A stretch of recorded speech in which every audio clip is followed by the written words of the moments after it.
Welcome back to Media7, where we're looking at the way Budget 2012 was delivered and deciphered. I'm joined now by two men who crunched the numbers on the day. New Zealand Herald business editor Liam Dan and freelance data visualisation geek Keith Ing. Welcome to you both. Liam, this is your core job. What is your job on Budget Day? How's your day flow? Yeah, it's it's an interesting quiet few hours in the morning while we wait in anticipation. Then it's kind of ringmaster and a crazy circus of... So you've got how many people in the lockup? Actually, we don't worry too much about the lockup. Brian Fallow, the economics editor, will be in the lockup with the press gallery journalists. The rest of us are sort of waiting in Auckland for the news flow to, the release of it to come through. We set up with the iPad app and everything this year. But yeah, I'm coordinating the commentators, making sure we've got all the news stuff covered for business, which is a slightly different thing to the front of the paper. But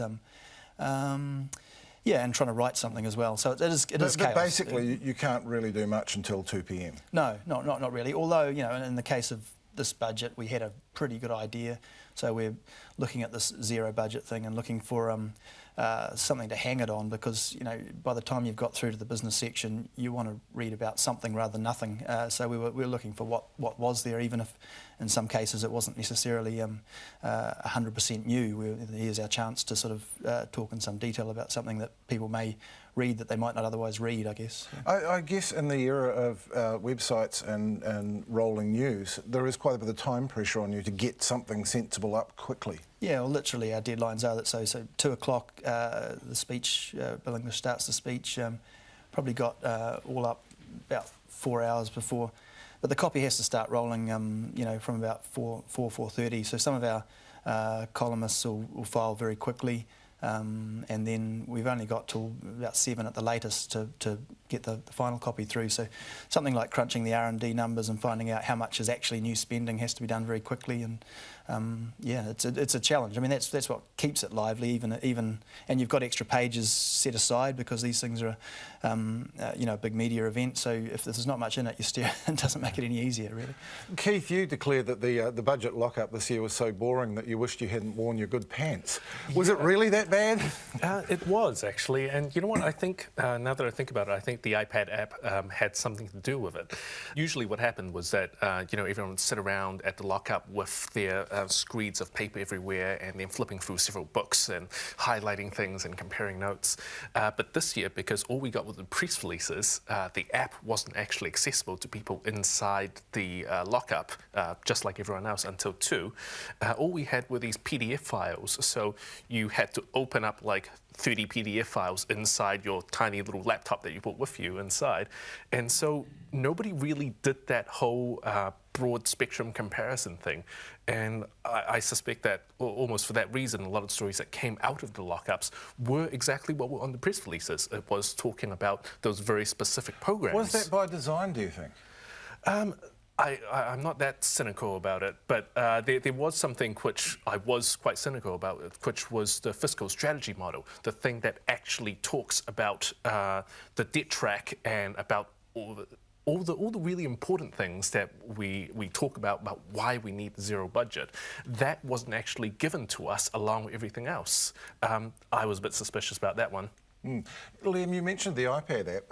I wasn't terribly impressed with it. It worked fine for what it was, but it looked like a brochure to me, and it looked like it was framing a lot of the budget in a quite a political way. It does, and a lot of it's graphics which present things a certain way. So statistics are always easy to manipulate. Yeah, you've got to you've got to trust your experts, I guess, guys like Brian Fallow who'll dig into the fiscal numbers and do that quickly, experienced people, because what's presented as new spending, and this goes for both major parties over the last 10 years or so.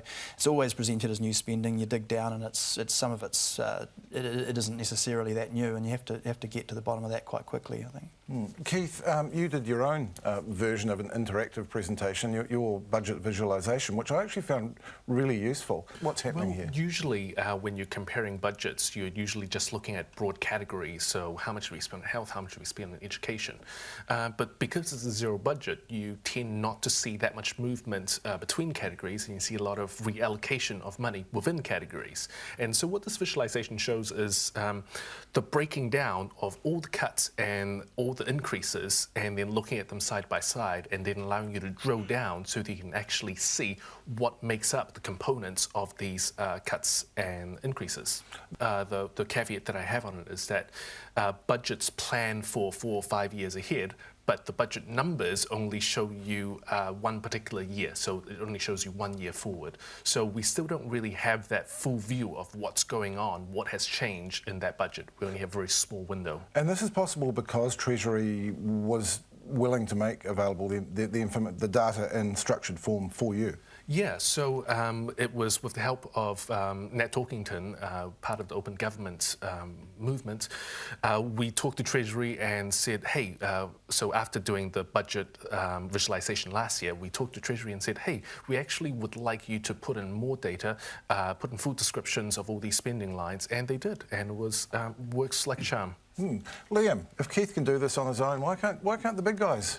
Well, I think we're trying to get there. I mean, Keith, to be fair, sort of seems like cutting edge sort of stuff, but the whole issue of data mining and getting more out of the data and presenting the data well is the challenge for newspapers, and probably the website, you know, is starting to head in that direction. It's always going to be a bit more of a challenge, you know, in print to do that quickly, but so print probably is relying on some of the personalities to distill it and comment still.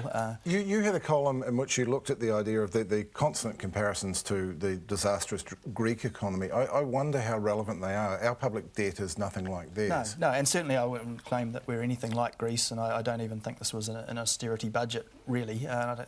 But I guess there's a couple of points. One is that you know, Greece is out there as one of the sort of ticking time bombs of the global economy that could change the equation and could make the numbers suddenly look even more optimistic.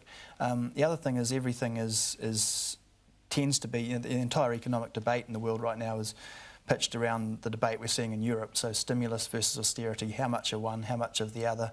And there is a sort of a micro version of that in New Zealand, and Bill English is trying to sell the story that he's treading this very finely balanced middle path, a little bit of both. You know, is that the right thing to be doing? Should he, you know, on one side, a lot of the business commentators and the traditional core business leaders probably would like to see more austerity. And then, there's an argument for New Zealand not being in that much trouble and a bit more stimulus. But that just frames the debate right now. I think it's more than anything. I want to pick up on that actually. It's this idea of when we look at the budget and ask whether it's an austere budget or not, a lot of the things that we were looking at on that first day was strictly about these programs, these cuts. But that doesn't give us the full picture of, hey, 5 years down the line, 10 years down the line, how does this affect us? Say, for example, student loans. You're collecting student loans faster. You're actually just getting the money earlier. Students don't suddenly owe you more money. You don't collect more revenue. You just get money that you're collecting 10 years down the line now. And so until we actually sit down and look at the impact of all these policies over the long term, we don't really know what it does for our long-term fiscal picture. Well, I don't know about 5 years later. I think the budget's looking quite different 5 days later. Liam, Dan and Keith, thank you very much for your time. Now, for the past 2 years, Facebook's public float has been only slightly less eagerly anticipated than the second coming. And now it's here, it's not quite as advertised. In this week's Source, Sam Mulgrew ponders the IPO that wasn't good to go. Our mission isn't to be a public company. Our mission is to make the world more open and connected. What a momentous cluster shag. Facebook's flopped initial public offering made a few rich and many out of pocket. How terribly modern. With 82 million shares traded in the first half minute, the robots took over. Nasdaq crashed. Investors did not know what shares they owned, how much they had bought them for, or how much they were then worth. In an hour, the share price hit $45 after speculators got stuck in a meaningless cent battle with Facebook's defensive bankers desperately stopping the stock from altogether collapsing. Morgan Stanley reduced the 2012 revenue forecast to $4.85 billion just days before the float. They only notified a few privileged buddies. It's not been a good year for Facebook. 2012 first quarter revenue is down 6.5%. Profit was down 32%. But for now, Zuck's worth around $15 billion. Oh well. And Facebook stock closed at $28.84. Ouch! And that's our show. Thanks again to Sean Plunkett, David Slack, Liam Dan and Keithing, and thanks to you for watching. We'll be back with Media7 at the same time next week. Until then, goodbye.